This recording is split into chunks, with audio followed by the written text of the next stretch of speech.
ngeluarin uang mungkin berpuluh-puluh juta, mungkin bisa nyampe beratusan juta. Kalau dihitung Ya. sama keuntungan, dia nyari keuntungan apa? Nggak ada sih. nyari.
Assalamualaikum Pak B. Waalaikumsalam. Lagi sibuk apa Pak? Ya beginilah, lagi ngurus budgetnya motor, bikin kabel bodi buat motor.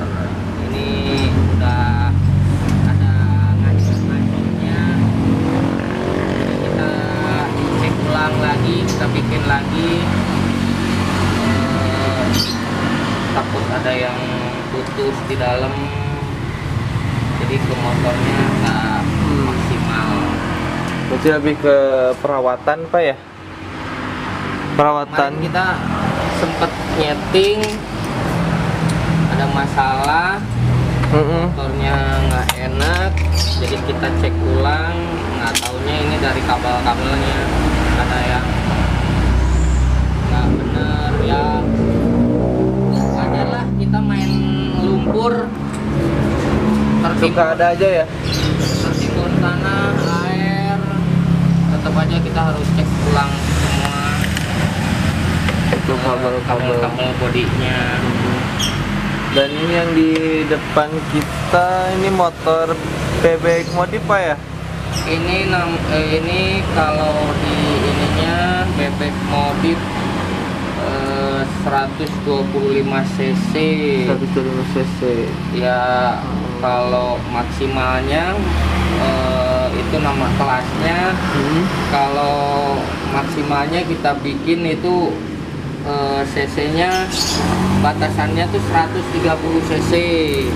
Batasannya 130 ya? Jadi ada toleransi 5 cc. Oh iya.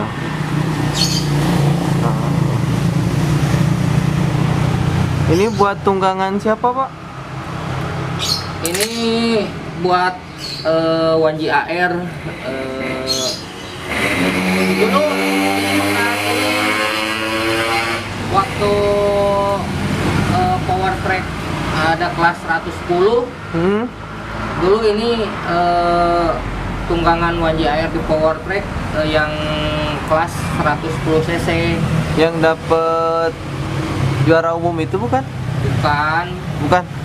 Ini yang 110 cc Kalau event Kejurda, Kejurnas, terus Power Track ini dulu mesinnya 110 cc karena untuk tahun sekarang nggak ada, kita bikin 130, jadi ikut di kelas bebek modif 125 cc.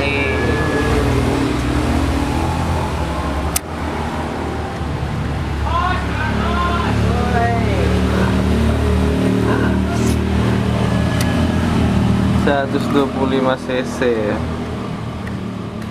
Mantap. Tapi nomornya masih 91. Ya ini kan nomornya kebanggaan sih bos. Nomor si bos ya. Nomor kebanggaan sih bos. Nomor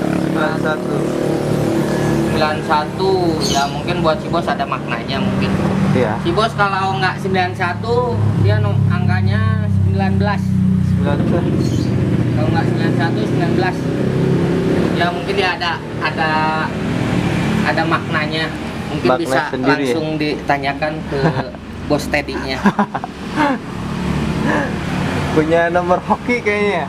Mungkin dia punya nomor hoki, nggak tahu dia dapat nomornya dari Gunung Kelut atau dari mana, kita nggak tahu. Jadi tunggangan motor-motor dia tuh kebanyakan dipakai nomornya tuh 91, kalau nggak 91 19. Kalau nggak 91 ya 19 sih. Oh. Nomor kebanggaannya si bos. Nomor hoki ya.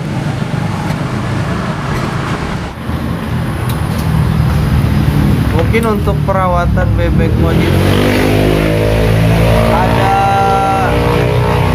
yang beda nggak Pak sama motor-motor yang lain, misalnya kayak KLE gitu, untuk perawatan motor bebek modif? Sebenarnya sama aja. Sama aja. Jadi kita perawatannya tuh kalau misalkan habis balap, kita itu wajib kita ngebongkar mesin itu dari bagian depan, bagian belakang, itu semua dibongkar, kita cek. Jadi jangan sampai habis balapan kita nggak dicek lagi. Kita cek lagi, kita bongkar, semuanya tuh dibongkar. Kita cek dalamannya apa ada yang udah harus diganti atau enggak. Terus itu sekalian kita juga ngelihat kita pakai produk barang itu ketahanannya seperti apa. Ngecek barang juga ya? Iya, kita ngecek barang juga. Kita pakai produk ini, oh berarti ini ketahanannya tuh segini. Jadi kita tahu ntar ke depannya tuh kita harus ganti part ini berapa kali balap. Iya. Jadi kita bisa continue gitu ke depannya. Kita bisa ngecek barang-barang yang harus diganti itu punya skala gitu ya. Iya. Berkala, bukan skala, biar kita pemeliharannya tuh bisa berkala gitu. Kita jangan itu untuk pribadi saya, prinsipnya tiap pulang balap itu kita harus dibongkar aja. Berarti semuanya Pak ya? Hampir semuanya. Apalagi kalau kita habis main bener-bener lumpur, itu benar-benar harus dan wajib kita bongkar. Berarti kalau untuk balapan kayak musim panas itu nggak terlalu. Kalau musim panas ya tetap aja sih, cuman kita kalau habis kita main lumpur itu bodi, mesin itu dibongkar semua, kita bersihin lagi. Ya setidaknya lah kita gimana caranya kita ngejaga stabilnya mesin tuh biar bisa terus kompetitif lah gitu. Oh iya. Agar bisa ya masih tetap maksimal untuk gitu. Untuk balapan kedepannya lagi. Jangan sampai kita karena kita malas, kita malas kita malas ngebongkar, tahu-taunya pas di balapan ada trouble engine. Iya. Ya, Fatal sampai sekali. sampai ada kejadian sampai jebol itu kan Ya. mungkin kalau kemungkinan besar ya kan kalau masalah jebol nggak jebol kita nggak tahu ya.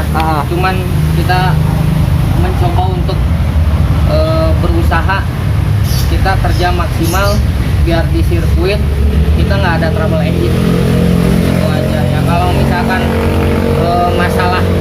ngomongin masalah takdir kita nggak tahu lah Ya, gitu ya. pasti. Kalau ngomongin masalah takdir cuman kita berusaha untuk benar-benar kerjaannya rapi, teliti biar kita di tempat balapan kita nggak sampai trouble engine. Tapi pernah nggak sih Pak kalau kejadian gitu kita udah siap-siap, udah bersih semuanya, pokoknya udah dicek semuanya, tapi masih tetap ada kendala gitu? Kita Pernah nggak? pernah lah kalau kejadian kayak gitu, siapapun pasti pernah ngalamin. Jadi tapi setidaknya kita benar-benar berusaha sampai kejadian-kejadian kayak gitu sampai nggak terulang lagi. Oh, Jadi iya. dari pengencangan baut-baut, kontrol inilah, kontrol itulah. Jadi kita benar-benar harus benar-benar safety, motor maksimal, joki pun bisa ikut maksimal. Ya. Terus kita punya tanggung jawab ke owner, ke si bos. Kalau kita kerja benar-benar teliti, profesional, karena kita dibayar.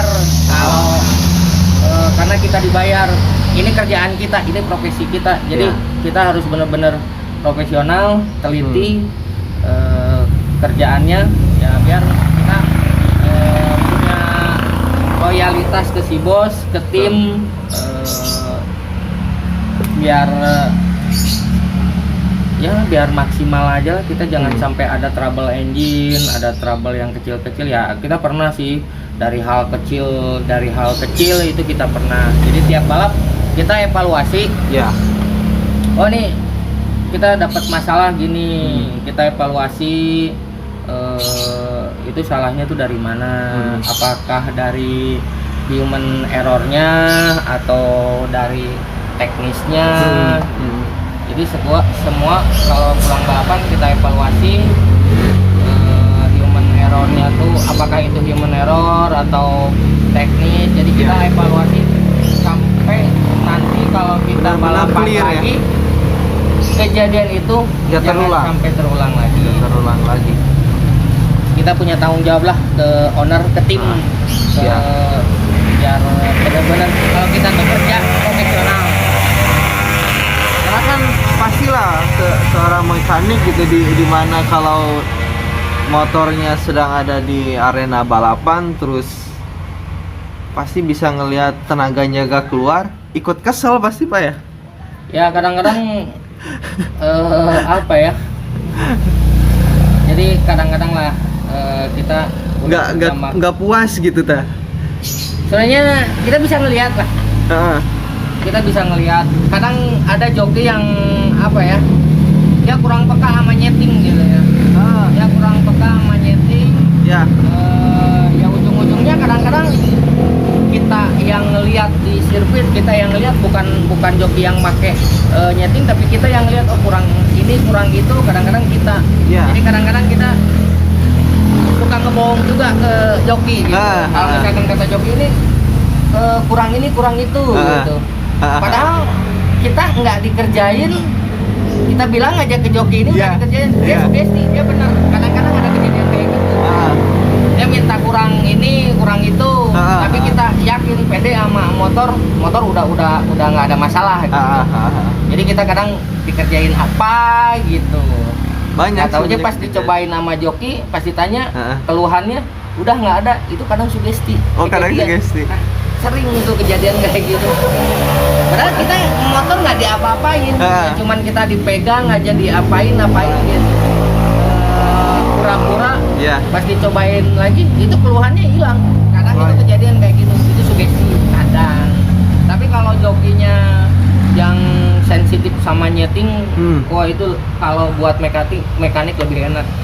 Jadi kalau jadi mekanik itu satu harus siap kita capeknya, bebannya. Terus ya kita siap sama kesalahan kita. Ya. Jangan jadi mekanik tuh apa ya? Jadi ini kita udah pede nih motor. Kita udah pede motor. Masukan-masukan dari joki kita nggak denger gitu. Jangan sampai kayak gitu. Jadi kita harus tetap benar-benar komunikasi sama joki itu benar-benar jangan apa ya, jangan nggak enak Ya. kalau ada joki yang jago nyeting dia rewel. Justru Dia itu rewel. bagus ya. Itu lebih enak kalau buat saya pribadi, itu justru Ya. lebih enak. Tapi yang apa ya, yang masukannya tuh ya emang yang bener-bener logika gitu. Maksud bener-bener logika dari bahasanya. Iya. Itu kadang bahasa joki sama bahasa mekanik tuh kadang-kadang beda. Iya. Jadi kita harus sinkron sama bahasa joki sama bahasa mekanik tuh juga. sama. Itu sebenarnya mekanik sama joki itu benar-benar sinkron. Kalau misalkan mekanik sama joki itu udah nggak sinkron, apalagi ada apa ya, ada masalah, walaupun itu di luar sirkuit, di luar balapan, itu udah nggak bakalan nyambung. Jadi ada kemungkinan saling menyalahkan di mata si bos gitu. Jangan sampai kayak gitu. Jadi harus sinkron dan apa namanya, jadi masukan ke mekaniknya itu lebih enak. Jadi ya kan itu juga kan buat tim ya. Buat tim.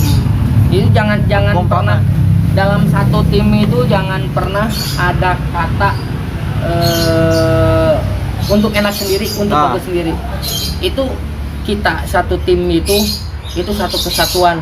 Itu dari owner, dari mekanik, dari pembalap, joki, dari kru, itu satu kesatuan untuk nama besar sebuah tim. Jadi kalau misalkan di dalam satu tim itu ada yang nggak sepaham, kalau nggak itu ada yang punya tujuan dengan kepentingan pribadi, itu nggak bakalan bener.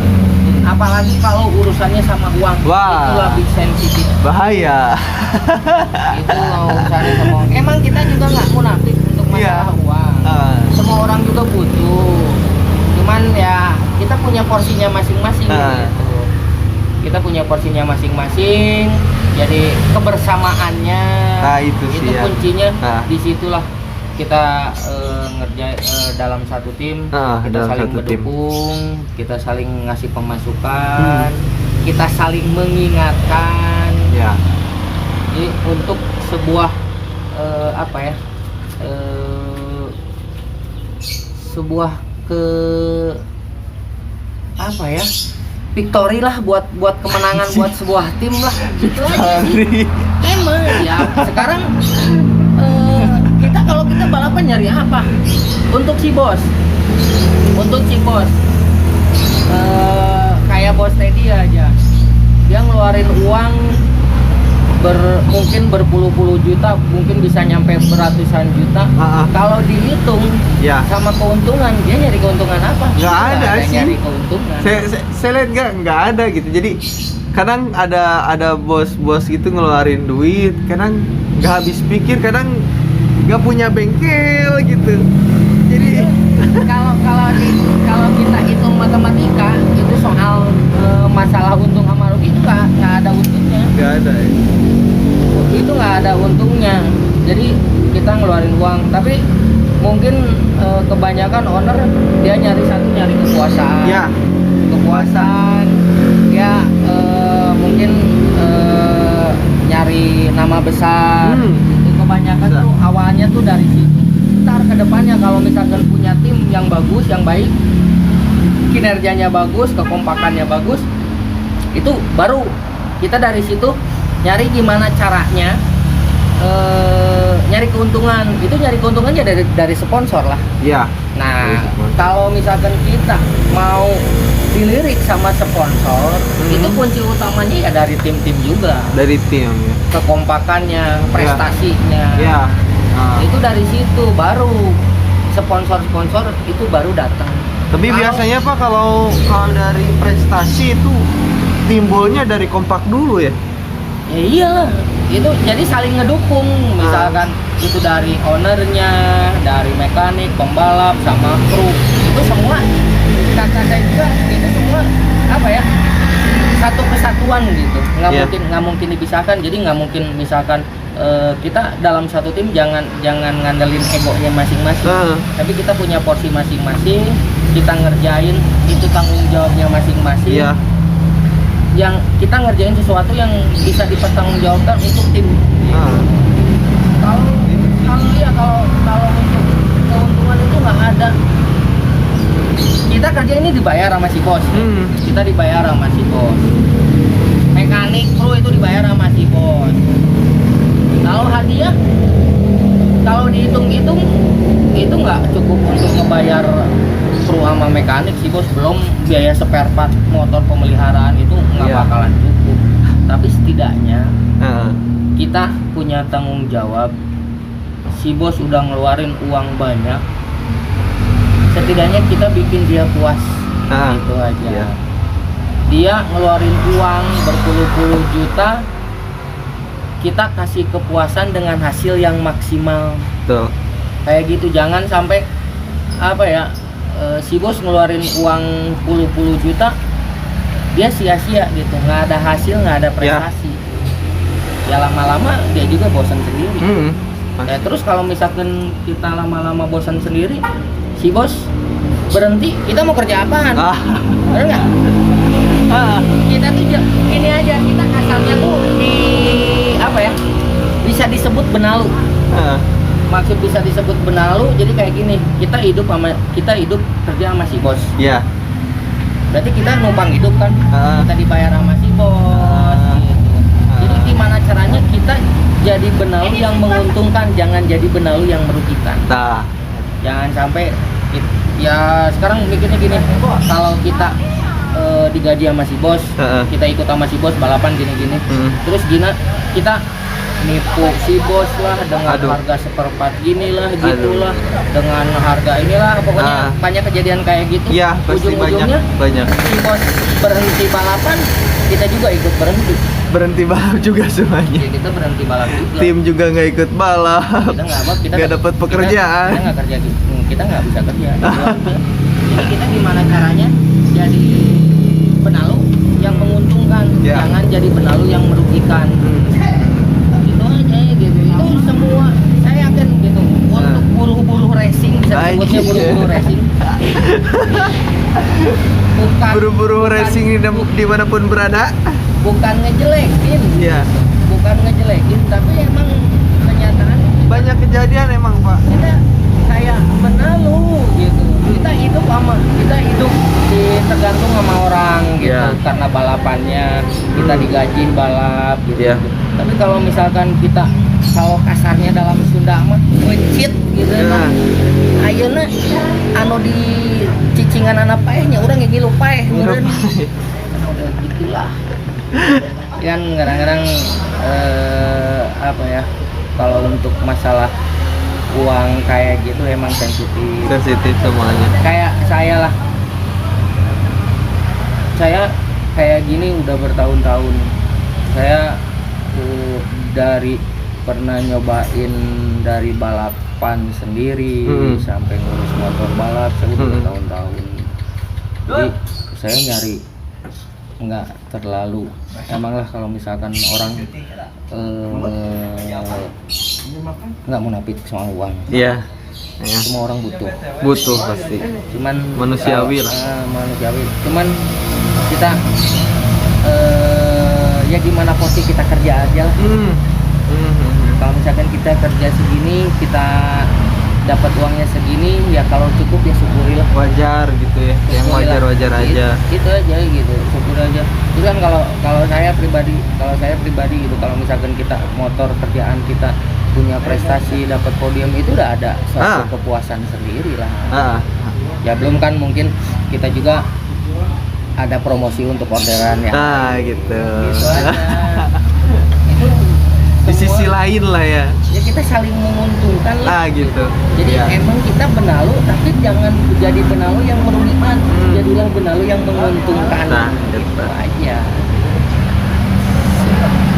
itulah sekilas soal tentang balapan lah. Saya udah bertahun-tahun lah balapan gitu, dari jadi pembalap sampai jadi sekarang saya ngurus motor. Ya alhamdulillah saya punya kelebihan.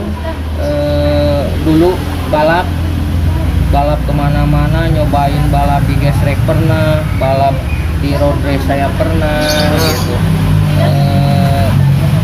Alhamdulillahnya saya punya dikasih apa ya, dikasih bisa untuk bikin motor gitu. Kalau misalkan dulu saya nggak dikasih bisa, saya nggak tahu mau kerja apa. Dulu sekolah saya kuliah nggak beres, tapi ya dengan kemauan sendiri alhamdulillah akhirnya beres, walaupun di saat punya gelar sarjana itu ijazahnya udah nggak kepake karena kepentok umur. Emang jurusannya apa, Pak? Saya dulu pernah kuliah di Unpad, D3 Unpad, ngambil administrasi pertanahan. Pas di akhir-akhir lagi nyusun skripsi, saya karena udah sering balap kesana kemari, ujung-ujungnya nggak lulus. Tapi lama-kelamaan saya masih ingat sama omongan almarhum ibu saya, kalau anak-anaknya harus punya gelar. Ya akhirnya saya dikit-dikit saya nyelesain, saya pindah ngambil transkrip nilai dari Unpad, saya pindah ke Sumedang, ke Unsap Sumedang, dikonversi nilai, dilanjutin ke SIA, dan alhamdulillah dalam jangka waktu nggak tahu 1,5 tahun, 2 tahun lah, saya udah punya gelar S1.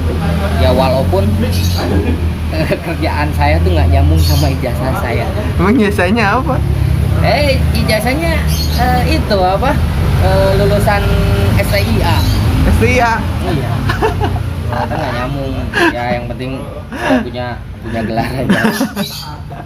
Ya untungnya karena saya punya bisa gitu motor, ya bisa dijadiin mata pencaharian saya. Coba makanya untuk anak-anak sekarang gitu ya, kayak pembalap sekarang, manfaatin manfaatin momen di saat kamu lagi berjaya. Nah gitu. Ya. Itu pembalap itu nggak ada pensiunannya. Nggak ada jaminan. Nggak ada jaminan untuk seperti apa. Tapi setidaknya di saat mereka jadi pembalap, terus dia di saat punya momen dia lagi jaya-jayanya, dia bisa ngumpulin uang. Itu kalau pembalapnya mikir, itu dia kumpulin duit untuk suatu saat dia di saat balap, dia udah nggak balap lagi, dia punya modal untuk usaha. Nah itu dia. Gitu. Jadi jangan sampai di saat momen dia lagi jaya dapat uang banyak dari balapan, dia malah kontrol, malah hura-hura ngabisin uang. Nah gitu. Di saat masa muda lah. Iya, di saat dia prestasinya turun. Itu ada, kalau pembalap itu ada masanya. Itu ada masa menuju kejayaan, yang menuju prestasi yang bagus. Itu ada dari prestasi turun. Nah di saat ada prestasi turun kayak gitu, itu kita mau kerja apa? Tapi kalau misalkan pembalapnya mikir, punya tabungan, ngumpulin uang, jadi di saat dia udah pensiun balap, dia bisa usaha. Ya setidaknya usahanya dia mungkin bisa nyambung ke dunianya dia gitu. Misalkan jadi buka bengkel, buka strip shop, terus kayak buka apa ya, kayak percetakan jersey kayak gitulah. Jadi bisa nyambung kayak gitu. Jangan sampai di saat pensiun balap udah hilang, itu hanya punya nama. Jangan hanya punya nama, tapi harusnya tuh dari pensiunan balap dia sukses, walaupun dia punya nama. Jadi manfaatin di saat dia punya nama, manfaatin dikit-dikit untuk usaha. Ya kita misalkan usaha, kita manfaatin, kalau misalkan balap itu kan orang dikenal nih. Jadi manfaatin nama itu sebisa mungkin, sepositif mungkin untuk nyari peluang usaha di saat pensiun balap. Kayak gitulah. Ya kalau misalkan pembalapnya dia suka ngoprek-ngoprek motor, ya ujung-ujungnya pasti ke bengkel-bengkel juga. Tapi kalau misalkan orang pembalapnya ada apa ya, jiwa usaha kayak gitu ya, usaha kayak gitu. Jangan sampai pas pensiun balap dia nganggur, nggak punya kerjaan, Ya. balap udah nggak bisa Karena fisik gitu ya. kompetitif lagi, nggak bisa nyari uang. Itu kebanyakan pembalap seperti itu. Ah, sip. Aduh, panjang lebar gini ya ceritanya. Tapi nggak apa-apa sambil nunggu ngabuburit nih supaya Ngabuburit lah, ngabuburit cek Ngabubur- orang Sunda mah. sambil ngabuburit. Ngabuburit cek orang Sunda nama. Jadi emang ceritanya atau pengalaman dari Pak Boy itu lumayan panjang dan ya karena kapasitas memorinya juga keburu penuh, kita nggak bisa ngobrol panjang lebar lagi gitu. Nanti sambung lah Nanti untuk episode berikutnya. Siap Pak. Sebenarnya masih banyak pertanyaan lagi yang mau kita tanyain tapi ya keburu, berhubung memorinya keburu penuh, jadi nanti kita sambung aja lah. Dan